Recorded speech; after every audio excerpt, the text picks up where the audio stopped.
السلام علیکم ورحمۃ اللہ وبرکاتہ۔ رسول اللہ صلی اللہ علیہ وسلم نے فرمایا، اللہ کی قسم میں دن میں 70 بار سے زیادہ اللہ سے استغفار کرتا ہوں اور اس سے توبہ کرتا ہوں۔ تو ہمیں بھی چاہیے کہ روزانہ 70 بار سے زیادہ مرتبہ استغفار کی تسبیح کریں اور گناہوں سے توبہ کریں۔ یہ میں اردو اور انگلش ترجمے کے ساتھ بتانے جا رہی ہوں۔ اعوذ باللہ من الشیطان الرجیم۔ میں پناہ مانگتا ہوں اللہ کی شیطان مردود سے۔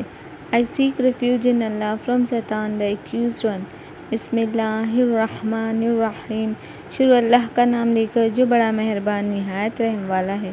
In the name of Allah, the most beneficent, the most merciful۔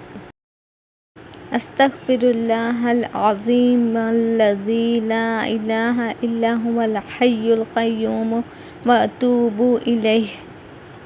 ترجمہ: میں اللہ تعالیٰ سے بخشش مانگتا ہوں جس کے سوا کوئی عبادت کے لائق نہیں، وہ زندہ اور ہمیشہ رہنے والا ہے، اور میں اس سے توبہ کرتا ہوں۔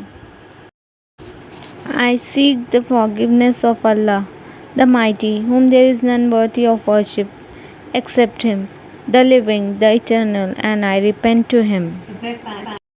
ویڈیو اچھا لگے تو لائک، شیئر، سبسکرائب ضرور کریں۔ شکریہ۔